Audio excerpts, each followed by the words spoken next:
Hello everyone and welcome back to another video. And yeah, like we said beforehand, I know that technically SGS is done and over with, but we still need to do the rankings for all these films. So right now we're going to be doing the tier ranking with me and Franco, and then like I said beforehand, we'll be doing we'll each be doing our individual rankings for both. And yeah, so, so before we actually get started, I should mention that we are recording this right after You're right after. the earwig video. So if we sound a little bit more drained than usual, that's why. Yeah. Like, this is basically the last thing that I have to work on for the series, so it's like, just might as well get it over with, so I can, because I'm not going to be working on, like, my, ranking until much later, like when The Boy and the Heron comes out. So anyway, yeah, should we get started? Yeah, let's just get right on into it with the we're gonna go in chronological order, at least release wise, with all the films. So Alright, we're then. obviously gonna be starting off with Nausicaa of the Valley of the Wind. Yeah. Now, For I personally enjoyed this film. For their first movie, it was pretty solid. Yeah. Obviously, this film has issues. Yeah. But I think overall, it's a very nice and good start to the series, to like the entire Ghibli timeline. Yeah. But it does have problems. So, but at the same time, it is their first film, so I can't blame too really much for it. Yeah. So, like, if it was normal, like, if I was ranking this film normally, then I would probably put this like in the C category. But for the fact that it is their first film, I will gladly put it in the B category. Yeah, I was going with B as well. So yeah, B tier it is. Next up, all right. Oh boy, We got Castle in the Sky, which it's amazing. I mean, fucking amazing. It's amazing. What a significant jump! I can easily put this in S tier. Yeah, without a doubt. Yeah, no arguments. This is going straight into S tier. Like, the characters are phenomenal. The animation for 1986 is fucking gorgeous. Especially that one scene where they're going through like the thunderstorm or something, and like just those visuals, dude. Oh my god. Also, Mark Hamill as Muska. Holy fucking amazing. Amazing performance, and like, and the score also is fucking good. Yeah. Like, although I did hear that there actually is two separate scores for this film. Oh yeah, that's right. There's like the electronic score, and then there's the actual orchestral score. Oh yeah, I remember you mentioned that. But even with that, this is still one of the best like Ghibli movies, and honestly one of my favorite movies in general. It is just so fucking good. But their next film, their third, okay. Next up is Grave of the Fireflies. Great film. But fucking hell is it sad. Yeah, I was gonna say beforehand, don't start bitching at us for saying that, oh, Totoro should have came first. Like, they were both released the same year on the same day. Who fucking cares? But there's also the fact that Grave of the Fireflies was technically in production before Totoro, because if Grave of the Fireflies did not exist, then Miyazaki would have not been able to make Totoro. Yep, that's true. So, yeah, just deal with it. Yeah, so for me, yes, Grave of the Fireflies is fucking emotional, but it's still a very good movie. It's just the problem. The problem is for me is that I can't revisit it that.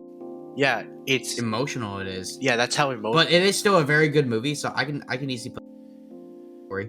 Yeah, A tier is definitely like this is definitely an A tier movie for sure.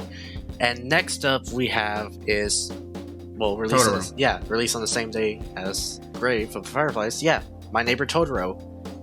Another amazing film. Okay, so I think this might be the first film that our opinions actually kind of start to divide a bit.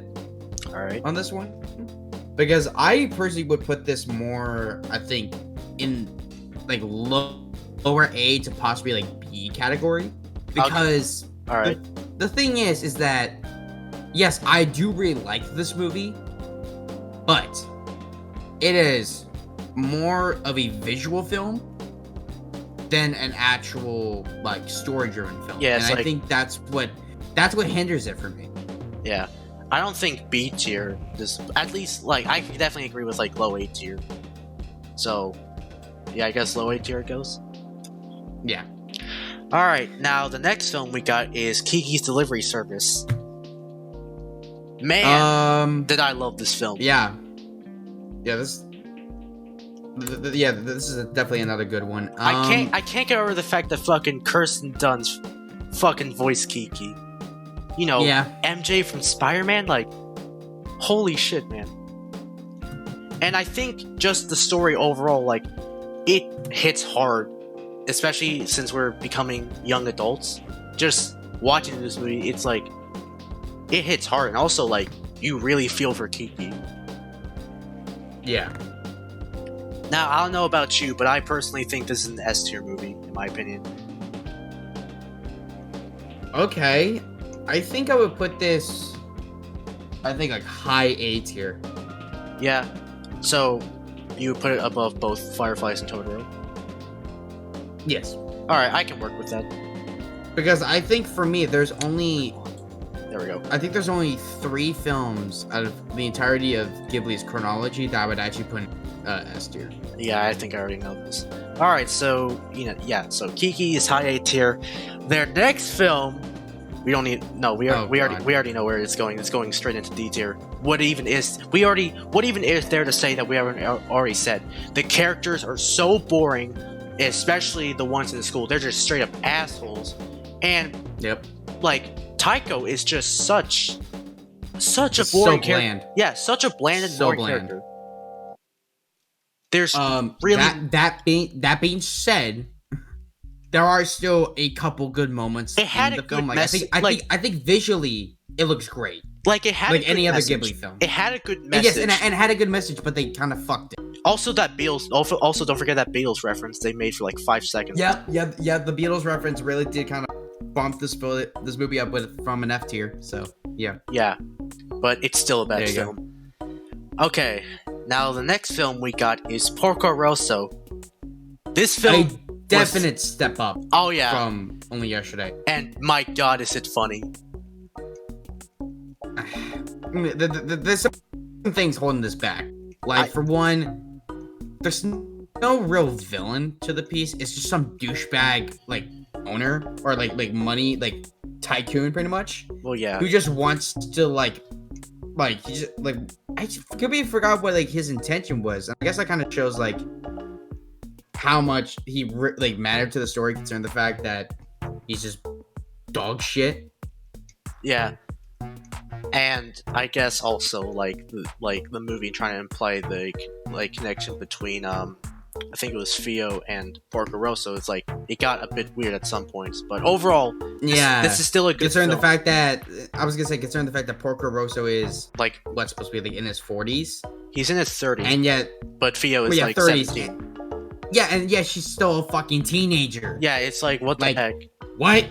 Yeah, but like, you can't forget about that plane battle like they had near the end, where like they ran out of ammo and then just they start throwing shit at each other, and then they just go, they come back down to the surface, and now they're just boxing like it's fucking Rocky. And you still played the Rocky theme when we watched it. But the film still has, I think, a lot of major problems, unlike any of the other films, except for only yesterday. So I think for that reason, I'm gonna put this probably in mid B category. I think. Like, would you watch this over Nausicaa? I would say yes, but I think it kind of just depends on my day, really. I'll put it above because that's kind of how I feel too. Yeah, I would definitely put it above, but yeah. Anyway, their next film, we don't even need to say it. It's going straight into F tier. F tier. Yeah, we don't even need to say why. We've already said enough. The worst Ghibli movie by far. Now, their next film, Pompoko, is the definition of mid. Yeah. I don't really know what else there is to say. I have no complaints with putting this in C. Yeah. Like, C tier it is. And I will say I did like J.K. Simmons and Clancy Brown in this. and that's kind of what I guess saved it. But overall, it's just weird. Yeah, it's so like straight down the middle. It's Yeah, it's very mid. it's so, neither good. category. It's neither good or bad. It's just mid. Yeah. Okay, now this next film, Boys for the Heart. This is my personal favorite Ghibli film, but I know, and I would personally put it in S tier, but I know, Russell, I think you would probably give this something like an A tier, right? Yeah, so the thing about me is that I really like this film, and I think it's very good, but I just don't see, like, what makes this, like, a god tier Ghibli film in my mind, so I would definitely put this in A tier, below Kiki, but above Grave and Totoro. Like, I still really enjoyed this film, but like, I did have some like kind of minor problems with it that made me like not really, that didn't push me to put it up into S tier. So I think like really kind of basically a high A tier, but below Kiki. That's where I would put it. Because I would personally put this S tier, and I would personally put it above Kiki. I would still put it in like high A tier, but I would probably just put it above Kiki. So like, because it's both our opinions, so like, there's gonna be some shifts. Yeah, but I think I'm fine. I'm fine with putting it in A tier. Yeah, but yeah, it's like it's my personal favorite, but yeah, obviously not everyone's gonna have the same opinion. Now this next one, Princess Mononoke, I know you loved a lot. S tier. It's fucking S tier without a doubt. I can honestly put it in like a low S tier in my opinion, but it's still S tier nonetheless. Like, it's still a fucking S tier. Like, if you put it A tier or below, you're fucking insane. Well, I put it in A tier in my opinion, but like, I know, but don't forget what Zan said when like we finished watching. It's like, I think it's a B tier. It's like, and we were like, bitch, no, it's not. No, like, no. And his reason was, there was too much blood, and I was like, boy, it's PG-13. Like, how do you not expect that? Yeah, but thankfully, Zion is not here. The thing is, like, I would put this, yes, definitely in S tier, but I think I put this on the same par as Castle in the Sky. Like, it's right there at like second place for me.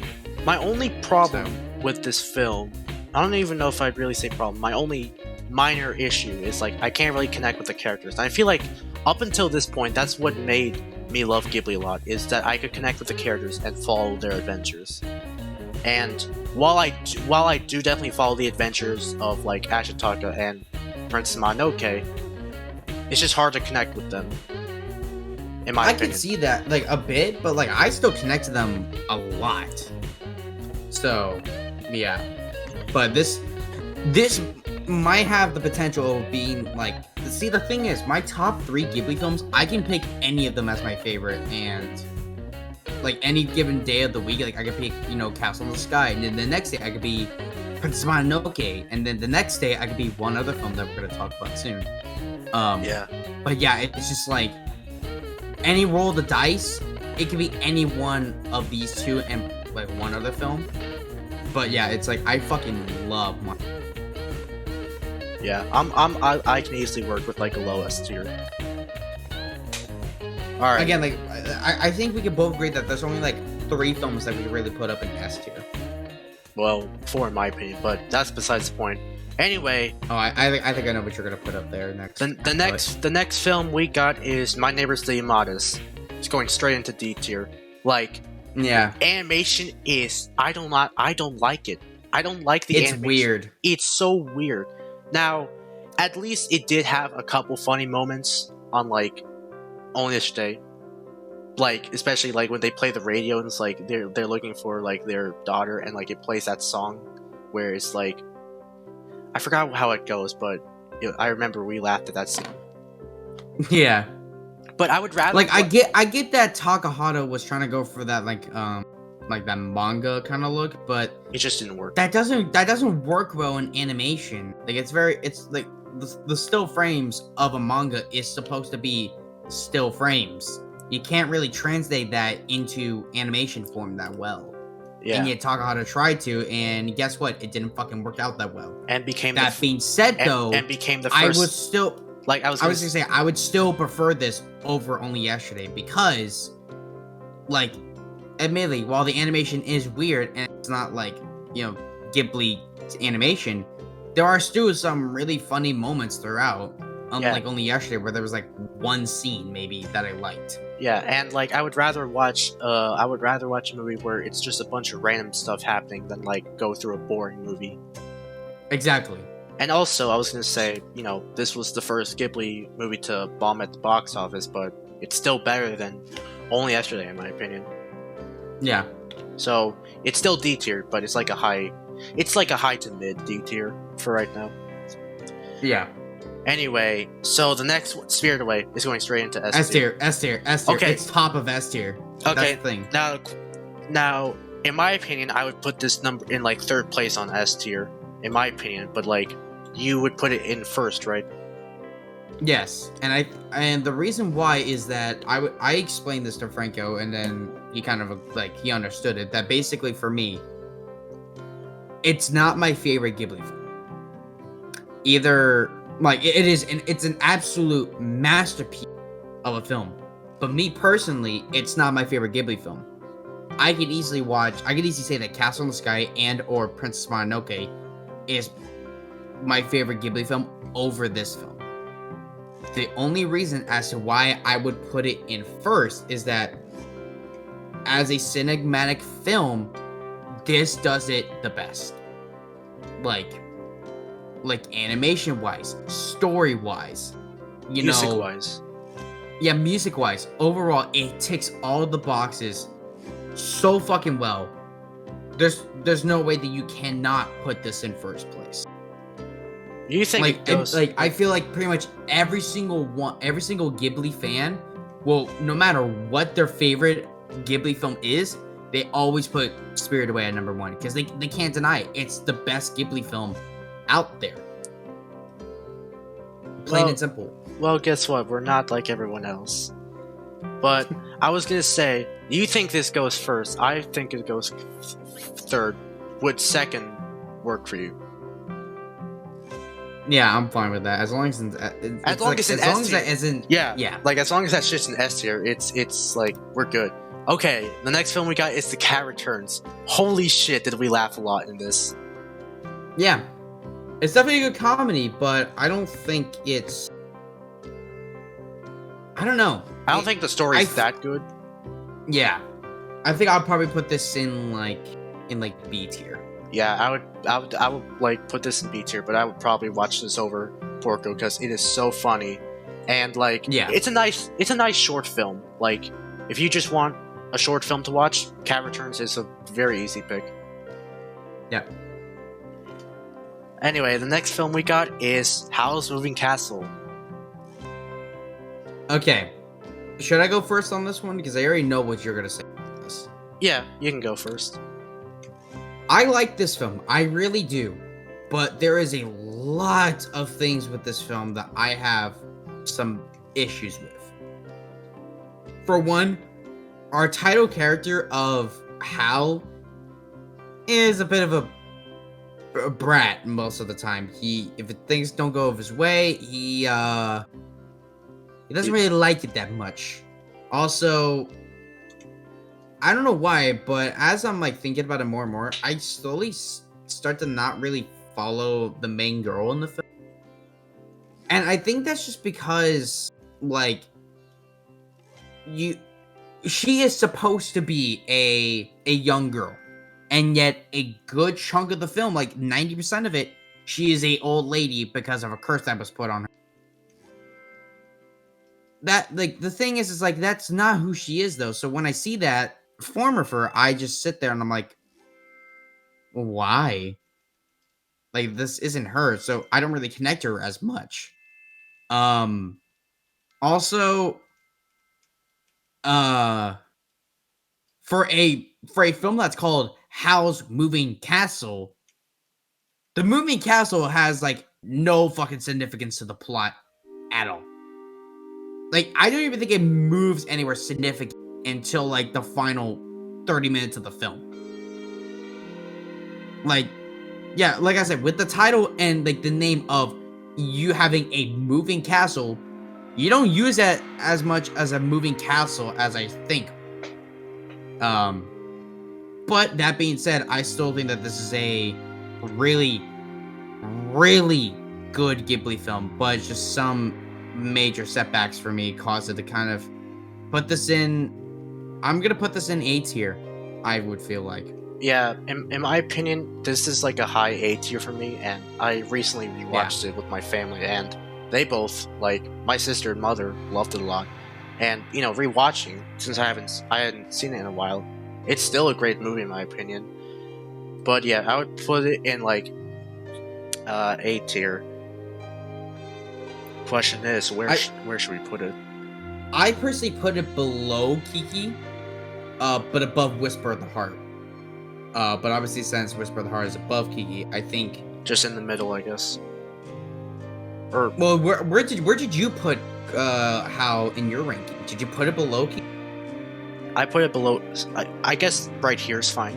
That's good. That's good. I put like How at top A tier, and I put Kiki at like low S tier, and then Whisper just my absolute favorites. But I guess right here, it's fine. Yeah. Okay, the next film we got is Tales from Earthsea. Extreme automatic D tier, but this is definitely the best one of the bad. Yeah, Ghibli I was gonna say don't come at us Ghibli fans. Yes, we think it's the best out of the bad Ghibli films, and honestly, I'm not afraid of saying that. Yeah, because the movie is overall shit. Yeah, definitely. But the last 30 minutes is fucking awesome. Oh yeah. But other than that, it just had so many problems. Also, Willem Dafoe just was so miscast. Oh yeah, it was so bad. The film. Yeah, but easy D tier. Like, yeah, the final battle, dude, that really saved the movie, like, a lot. But it's still a bad movie. But a high D tier, and yeah, definitely our favorite bad Ghibli movie. Oh yeah, this definitely deserves. This is perfect. Okay, now the next one. This is where it's really gonna get. Okay, I'll let you say your opinion first. Okay. For me, personally, I would put this either high C tier or low B tier. And that's because I think that overall, this film doesn't really have that much going for it. Like, you can't really follow the characters because Sasuke is technically our main character. He doesn't really do much throughout the film. Ponyo, yeah, she's the title character, but Jesus Christ, can she not keep her mouth shut? Like, legit, she is pretty much all of her dialogue is just screaming into your head. Ham! With either random shit or just ham! Like, fucking shut up. I get that you like ham, but like, damn! I don't think it's that annoying. Like, maybe a minor annoyance, but like nothing like compared to you.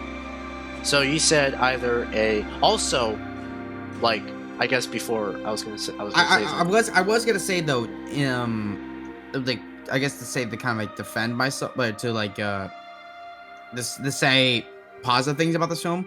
I think animation wise, it's one of the best. Like, visually, it looks amazing, and the score is very good. Probably one of the better ones in one of the better Ghibli scores. But I just think that the characters you can't really follow. The story is very lackluster. Yeah, like the first hour is my favorite, but like the last 3 minutes is so rushed, and it's my least favorite part of the film. So yeah, I just don't really feel connected to this one. Also, Lisa, fucking Lisa. Not saying that Lisa's a bad character, but Jesus Christ, can she come like any like faster out of fucking GTA? Like, damn. And also, I know you said this in like the Ponyo review, but like it felt like Lisa had to leave like Sasuke and Ponyo behind to have the plot keep going. And yeah, okay, that's my big problem with the film. why the fuck would you leave 2 5-year-olds, let's just say 5-year-olds, because I know that Ponyo's a fish, but she replicates Sasuke's, kind of form and looks to be a 5-year-old, so let's just say 5. She left 2 5-year-olds in a house all by themselves just to go to an all people's place.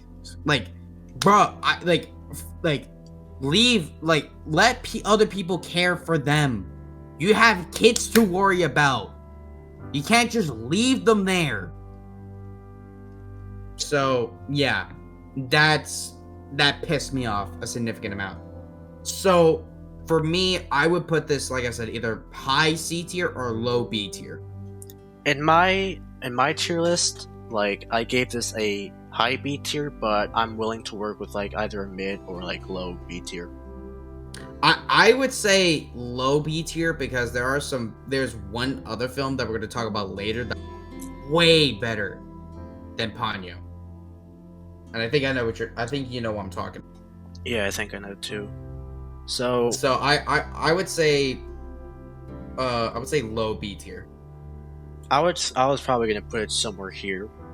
Okay. Would that work? Yeah, that's alright. Alright. Now the next film we got is The Secret World of Arrietty, and this was surprisingly good. This was the first of the 2010s Ghibli movies, and when we got to this point, I did not have any expectations, but when we saw this, man, I seriously thought that this would either these films were going to be forgettable or shit. And for some of them, yeah, I was right. But Arrietty, man. But Arrietty came out of fucking nowhere and was like, yeah, we can actually make good movies in the 2010s. I'm like, all right, fuck, you have my attention now. And this was the first Ghibli film you cried while watching. Yeah. I think Grave took that honor. You nearly cried, but I think this was the first time you actually let out a tear. And I could hear it. It definitely has a lot of emotion, especially near the end with Sean. Yeah. I would say, me personally, I'm gonna put this in the A tier. Yeah. I think above Totoro, but below everything else. Okay, that's interesting because, for me, I put this is number 10 for me, and above Totoro. Actually, okay, yeah, no, I'm actually looking at my ranking now. Totoro. I completely forgot about that. Because I have this at number 9, so yeah, I think, there's good enough. Alright, but yeah, Arrietty, definitely check it out. It is an amazing film and pretty emotional.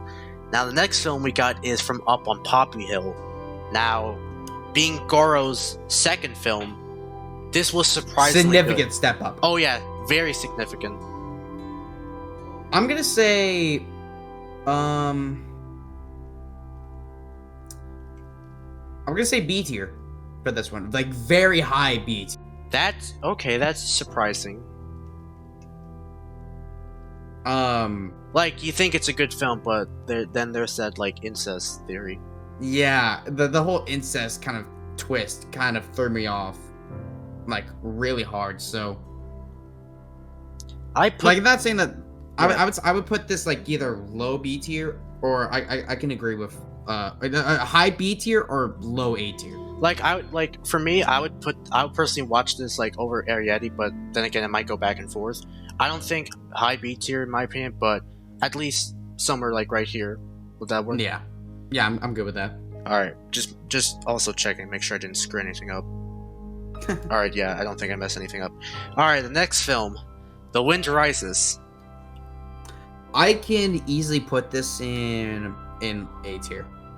I really enjoyed this film. I mean, it definitely did have emotion, especially near the end. Yeah. But I feel like as a whole, it wasn't really that interesting in my opinion. Really? The end was probably my own, where the film actually started getting good for me. Or, I actually started to get hooked on. Not saying, I don't know, I don't think, I don't want to say I was bored throughout the film, but, compared to the other films, I wasn't, as hooked on. Wow, okay. But the last act or something, just the emotion it had is it was insane, man. but I think overall, I'm willing to put this in like a mid B tier or something. Or I was gonna say I'll stick with a high B tier if you want to go with that. All right, I could probably put this above Nausicaa and Ponyo, but probably not above Cat Returns to Porco Rosso. I was gonna say I'm fine with putting this below Cat Returns, but above everything else. So like, right here. Like yeah, like there. Alright. I could agree with that. Okay, that works. Now, Kaguya. Okay. Automatic D tier. Yeah, I was gonna say automatic D tier, but I'm gonna put this in between me personally. I would put Tales from Urtzi and Yamada's. I would put it in between those two. I would personally watch this, or I would personally watch Yamada over this. I did not like. Really? I do not like Kaguya one bit, dude. I think this film is like a good interpretation or a good definition of missed potential. Like they could have done so much with it. Like the animation. Now that I'm looking actually back at it, it's unique. It's very unique, and I kind of like it. I think I like it more than Yamada's, because I think the thing about it is that with Kaguya, they invented like basically like a whole new style of animation, kind of. Whereas Yamada's, they were trying to replicate kind of like the manga look, and in that it kind of failed. Whereas this one, yeah, it was like a new way of doing it, and yeah, like while it looked stiff and awkward, I think they kind of pulled it off. And yeah, like while some of the characters could be annoying in it, the father. Yeah. I think that overall, I think I would definitely watch this over Yamada's, but I'd probably watch Urtzi over this. I mean, I would say I'm willing to. I would say in between. Yeah, like there. Like that's exactly where. Yeah, I think I might go back and forth between Yamada's and Kaguya, but like I think just to save time, I'll just put it right here. Now, when Marnie was there. Okay. I know people are probably gonna give me shit for this. Knowing the but honestly, I don't care. I could watch this over Ponyo. Yep, I figured you were gonna say that. Like, I would if this was my ranking, I would put Ponyo down to C tier above Pompoko and move this up right behind Nausicaa. That would be me personally, but yeah, I think that it's definitely a B tier in my opinion. Like, yeah, it's a B tier movie. I think the problem though that I have is the last act. Yeah, that and the plot twist. The whole plot twist was fucking weird. Yeah, which is which is why I would put this below Nausicaa, because while yes, Nausicaa's plot is confusing, there was no fuckery that made you think, why did they even watch this movie if that was going to be the end? Like, the thing was, I was satisfied with Nausicaa, like, with its ending. I watched Marnie, and I was like, do I need to go to therapy after this? Because that was, like, one of the most fucked up endings I've ever seen in my life. Not saying, like, it was, like, fucked up, like, emotionally. I mean, you guys have already seen the review that we done on this. You already know. But spoilers. Basically, the title girl Marnie starts developing a relationship with our main girl Anna, and it turns out that Marnie is Anna's dead grandmother. And by the way, they weren't getting like friendship relationship. If they were getting like an actual like full out like love relationship, and I was like, if I'm fine with that, just don't make it weird at the end. That was my main problem with the film. And so I kind of want, I would personally put it below Nausicaa in my mind, but yeah, like low B tier for sure. I would probably put this like somewhere around here. Okay, yeah, that can work. That. Okay, Earwig, bottom D tier. Yeah, it might not be as bad as Ocean Waves was, because at least it had something like with the Mandrake and the theme song itself. But overall, it's still the rest of the film was shit. Like the rest of the film was still shit. The CGI was so bad. It was somehow worse than the original Toy Story, and that was 1995. Yeah. Like in 25 yeah, that was years, I was gonna say that was 2020, and yet that looked worse than like that. How do you even manage that? Technology had advanced so much by then, and oh my god, I know it was Ghibli's first like attempt at a full CGI film, but like it just did not work. And also, Studio Ghibli should just always stick with like the hand-drawn stuff, because that's what makes them Studio Ghibli. And I'm glad that they're going back to the boy and the heron. Yeah, I'm really glad that they're going back to it. Thank God for that. Yeah. But yeah. So yeah, that's pretty much our tier ranking. Now again, if you guys want to know our actual opinions about these films, see where we would actually rank these, stay tuned over the next month or two, where we're gonna be doing our own full out rankings of these films in number order, and those are at least gonna be like an hour and a half long, because we're gonna be talking a lot about those films. Oh yeah. Individually. So yeah, those will be long videos, but it'll be worth it. We're definitely gonna put in a lot of effort into like our own rankings for sure. Yeah. But anyway, guys, hope you guys enjoyed this little video to kind of cap off Studio Ghibli Summer for now. And yeah, stay tuned next time, guys, for the next video whenever. As per usual, if you like this sort of content, make sure to hit that subscribe button and hit that bell icon to get notified when future videos are coming out. If you want to check out more Franco's content, make sure to go and subscribe to his YouTube channel and go and follow him on Kick, because he will be probably streaming some more games soon, along with, again, working on that Studio Ghibli ranking video as well. As per usual, social medias are down in the description below: Instagram, Facebook, Twitter, as well as my Letterboxd page and my Twitch. And yeah, guys, hope you guys enjoyed the entirety of SGS, and hope to see you guys in the next project. We'll see you guys later.